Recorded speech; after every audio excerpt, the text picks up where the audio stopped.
The plains of Harrow County did not welcome strangers. They endured them the way old stone endures weather, without expression, without concession, simply by remaining.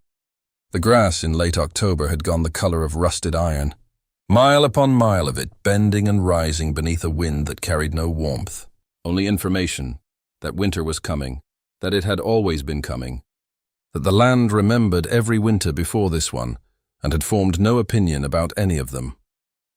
The sky sat low in the color of unpolished pewter.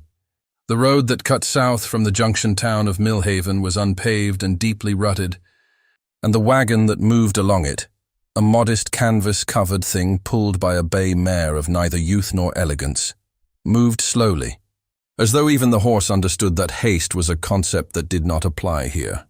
On the seat of the wagon, holding the reins with the practiced lightness of someone who had driven long distances alone, sat a woman. She was perhaps 30, perhaps older. Her coat was good wool, dark blue, and her hat was pulled low against the wind. If the land registered her presence, it gave no sign. She looked out at it without flinching and did not look away. Her name, for the purposes of what was about to unfold in Harrow County, was Maren Voss. Her name, for the purposes of what she carried in the locked tin box beneath the wagon seat, was something else entirely. The Callaway Ranch came into view as the road crested a low ridge, 300 acres of grassland and scrub going gently to ruin, a stone farmhouse with one window shuttered against a broken frame, a barn that had lost its weather vane and gained a lean in the northwest direction of prevailing winds, fencing that was more intention than fact. The corral was empty. The water trough was cracked. A single crow sat on the fence post nearest the gate and watched the wagon, approach with what could only be described as professional interest. Maren pulled the mare to a halt and looked at it all for a long moment. She had been told it was abandoned. That much was accurate. She had been told it had been abandoned for 4 years. That was also accurate. What no one had told her, because no one in Millhaven had been curious enough to wonder, was why a woman traveling alone with a bay mare and a canvas-covered wagon and a locked tin box beneath her seat would choose, of all the places in Harrow County available to be chosen, this particular ruin. No one had asked. The land agent who had processed her purchase had been briefed to the point of rudeness. A half-page document, a witnessed signature, a firm handshake in which he did not quite meet her eyes.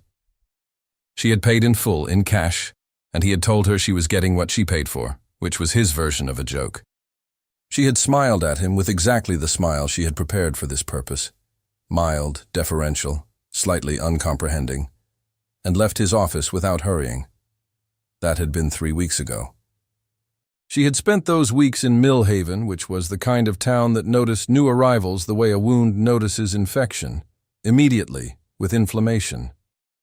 She had taken a room at the boarding house run by a woman named Driss, who asked few questions and charged fair rates, and who had told Maren, on the second night over supper, that the Callaway place had been purchased twice in the last 4 years, and that both buyers had sold it back within 6 months, and that the second buyer had done so at a significant loss.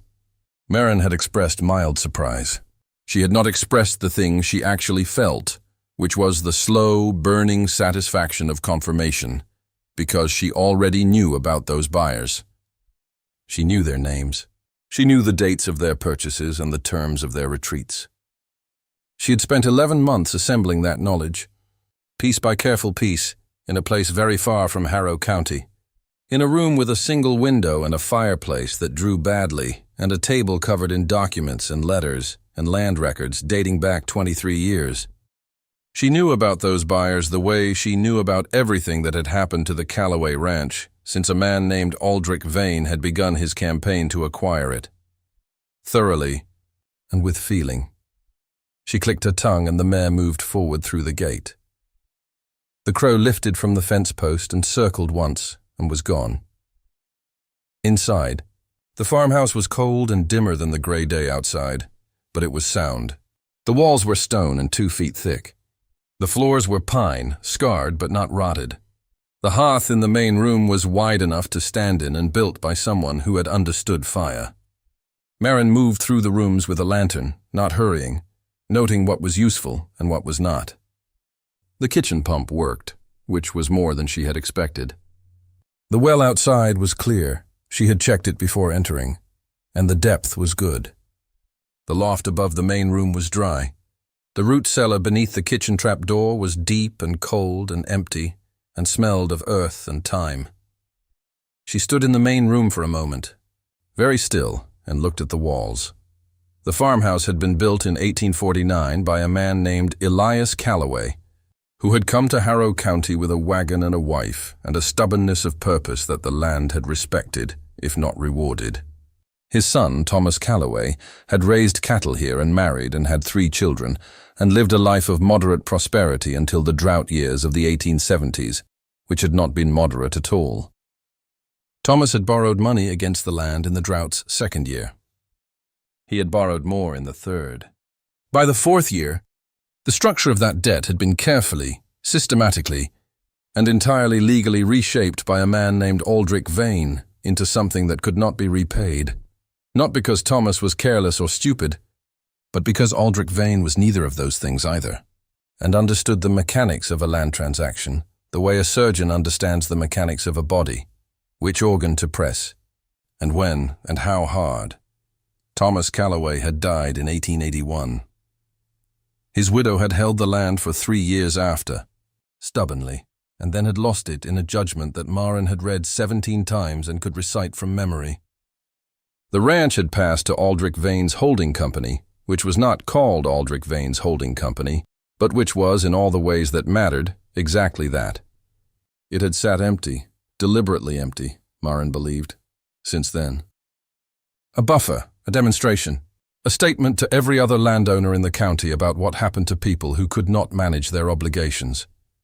Marin had no quarrel with statements. She had simply spent 11 months preparing her response. She set the lantern on the mantel and looked at the room. Outside, the wind moved through the grass with its monotonous, ancient patience. The mare was tied at the post by the door and had already begun investigating the trough with the philosophical resignation of an animal accustomed to finding things not quite right and making do. The situation was not unlike that. She went outside, unhitched the mare, and began to unload the wagon. The second morning in Harrow County, Marin drove into Millhaven to purchase supplies. She had a list, practical, not extravagant, and she worked through it with the methodical quiet that was her natural register, or that had become her natural register over the last 11 months, which amounted to the same thing. She was at the counter of the general store when she heard her name, not the name she was using. The other one. She did not show it on her face. She had known this might happen, had prepared for it, had rehearsed the moment in the way she had rehearsed. Many moments that she anticipated, but could not fully control. And so her hands remained still on the counter, and she completed her transaction before turning. The man standing behind her was perhaps 50, heavy-set, well-dressed for Millhaven in a way that indicated he was not from Millhaven, or did not consider himself to be. His coat was good wool and his hat was expensive, and his face had the particular set of a man who expected the space around him to rearrange itself in his favor. Duke Aldrich Vane was not, in the formal sense, a duke. He had been called it for so long that the title had calcified into fact in the way of many things in Harrow County. Not true exactly, but entirely unchallenged. He had more land than anyone in the county, and more debt owed to him than anyone in the county, and more silence owed to him also than anyone in the county, because silence, Marin had come to understand, was the currency in which men like Aldrich Vane traded most fluently. He was looking at her with an expression she could not immediately read. "I heard," he said, "that someone had purchased the Calloway place." "That's right," Marin said. "I heard it was a woman traveling alone." "Also right." His gaze moved over her in the way of a man assessing property, not with desire, but with the particular flat appraisal of someone calculating value and finding it insufficient. "That land is not worth what you paid for it," he said. "The fence is in poor condition. The soil hasn't been worked in over a decade. The water table runs shallow on the east quarter. You'll be selling it back inside a year." She looked at him. She was aware, in a distant way, that the store had gone quiet around them. The clerk behind the counter had found something to do with his hands that required great concentration. "I appreciate the information," she said pleasantly. "I'll give you a fair price. Marginally above what you paid, given the circumstances."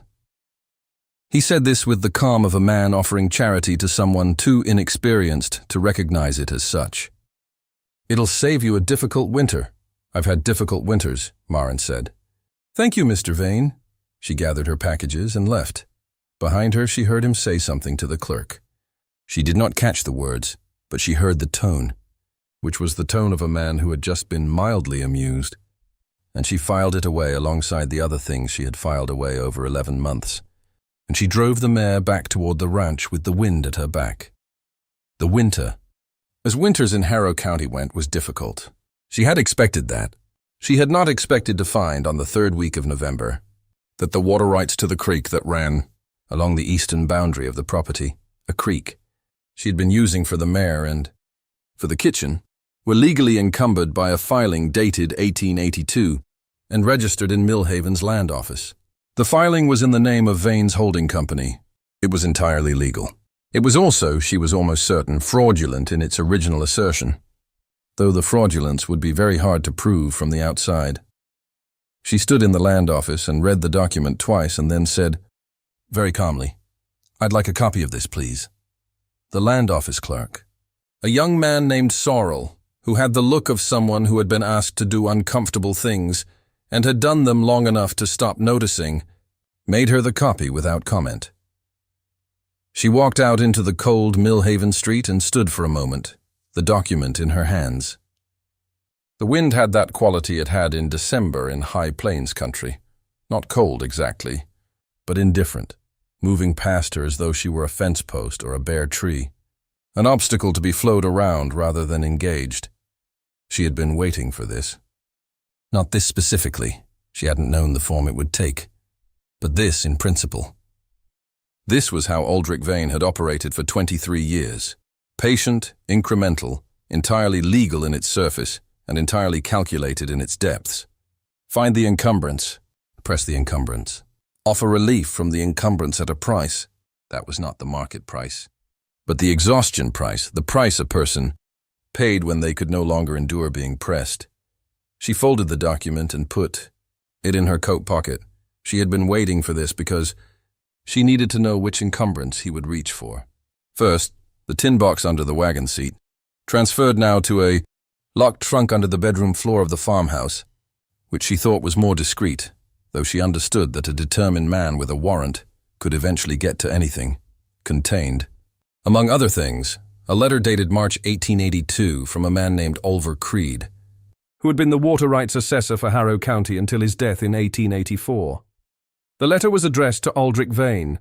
Its contents were specific and careful and constituted, in Marin's considered judgment, a fairly clear record of the circumstances under which the 1882 filing had come to exist. She had found the letter in a box of Creed's papers donated after his death to the County Historical Association, which had filed them in a cabinet and left them undisturbed for the better part of a decade. She had not found it by accident. She had looked for a year. She drove back to the ranch and fed the mare and built a fire and sat at the table with the copy of the filing and with the letter, which she had long since memorized, but which she now read again, very slowly, holding the two documents side by side until their relationship became, in her mind, a clean and visible thing. Then she put them away, in separate places, and went to sleep. She did not see Aldrich Vane again until February, and she did not see him by accident. She had written to a man named Briggs in the county seat, a solicitor she had identified over her 11 months of preparation as both competent and, crucially, not in Vane's debt, and he had come to Millhaven for their meeting, and they had sat across from each other in the back room of Driss's boarding house, and she had laid the documents on the table between them. But Briggs was a man of perhaps 60, thin-faced and careful, and he read slowly. He read the 1882 filing. He read Oliver Creed's letter.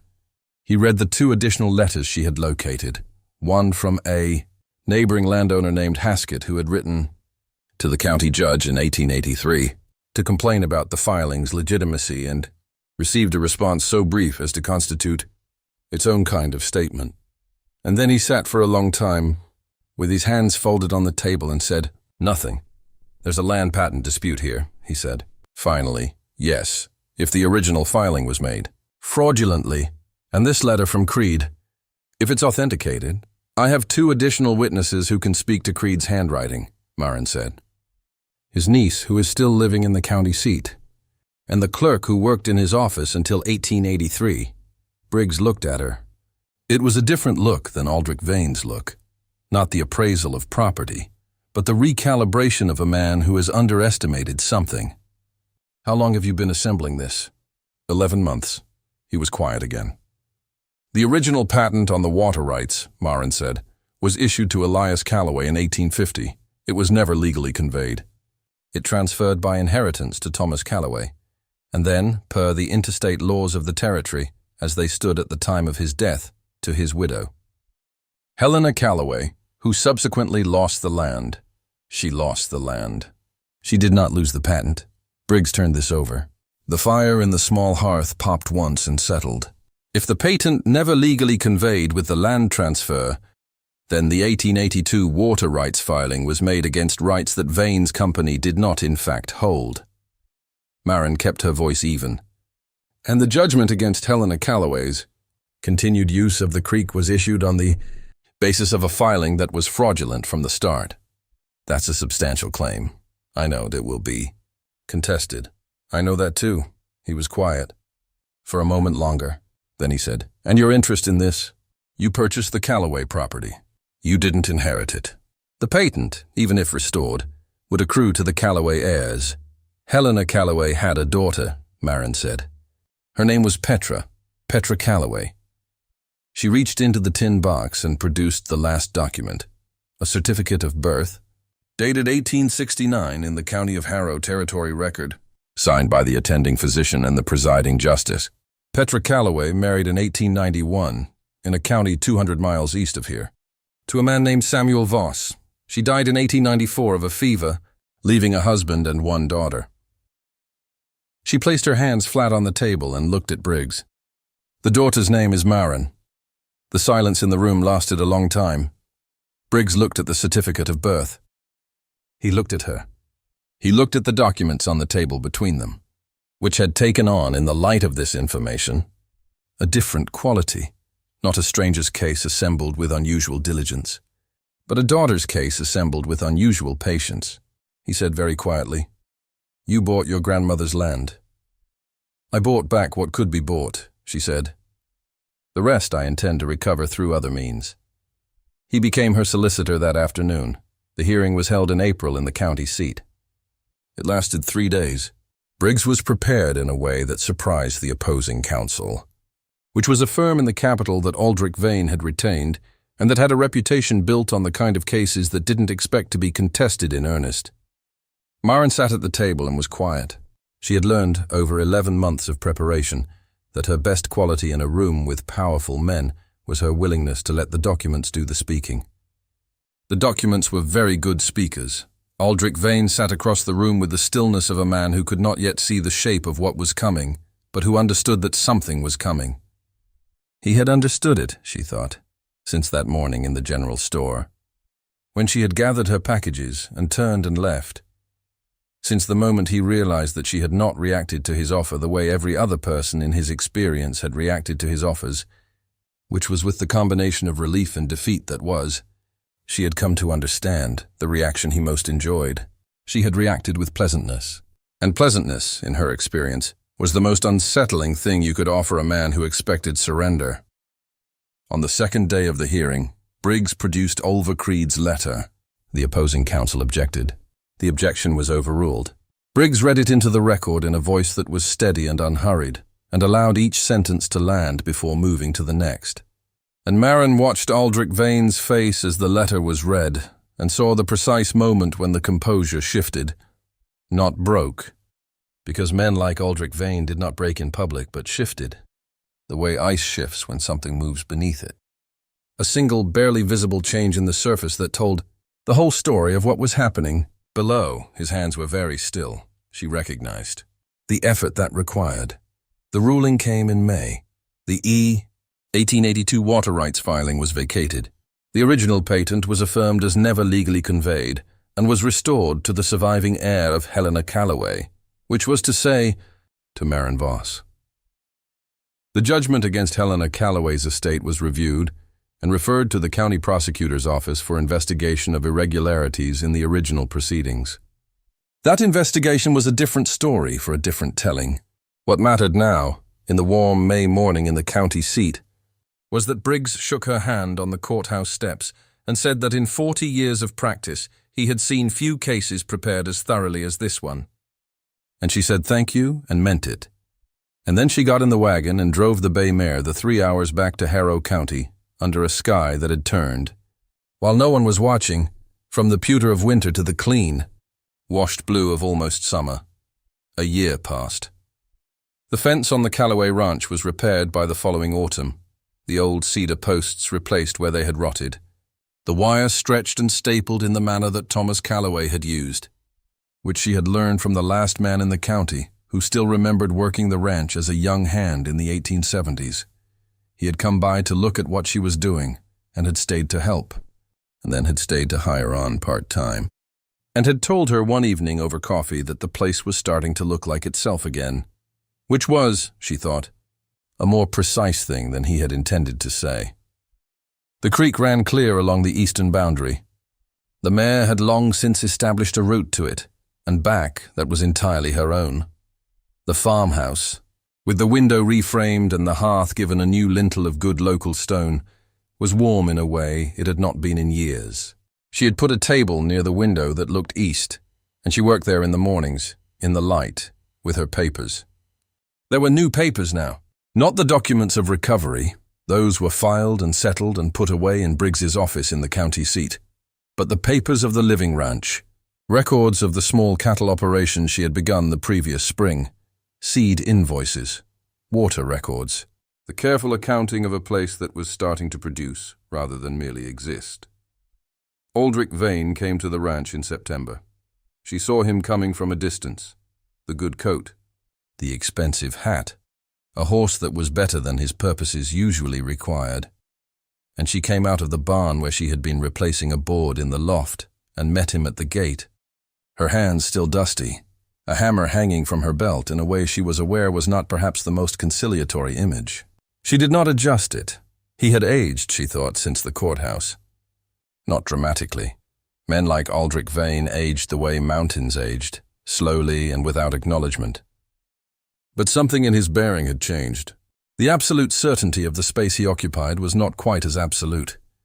He said, without greeting, "I'd like to buy the land." She looked at him. "I'll pay above market," he said. "Considerably above." She waited. "I understand the water rights are settled." "I'm not contesting that." He said it with the careful flatness of a man who had made his peace with a loss that had cost him significant legal fees and significantly more in the currency of reputation, which was, for men like Aldrich Vane, the more painful of the two. "I'm making a straightforward offer." "No," she said. He blinked. It was a small thing, the blink of a man who had not, even now, quite expected that word. "This was my grandmother's land," she said, "and her mother's land before that. It will be my daughter's land when I have a daughter, and her daughter's after. It won't be sold." The wind moved through the grass. The creek made its sound in the distance. The bay mare put her head over the corral fence and observed the scene with the dispassionate interest of an animal who had seen many things and found most of them acceptable. Aldrich Vane looked at her for a long moment. Then he turned his horse and rode back down the road toward Millhaven, and she watched him go. And the road was very long and very straight, and he was very small against the plains by the time he disappeared from sight. She stood at the gate a while longer. The grass was good this year, that deep. Working green, it got in early September before the cold came. The kind of green that meant the soil beneath it was doing what soil was supposed to do. The fence stood even and true. The smoke from the farmhouse chimney rose in a slow, unhurried line against the clear air. She thought of her grandmother, who had stood on this ground and held it for 3 years after her husband's death, and then lost it to a piece of paper. She thought of her mother, who had been born here and had grown up elsewhere, and had told her, "Once, the name of the place and nothing else. Because the name was all she had left to give. Everything grows when it is no longer alone, her mother had said once. She had been talking about something else. She had been talking about Maren, in fact, though Maren had not understood that at the time. She understood it now. She went back into the barn and picked up her hammer and continued with the work.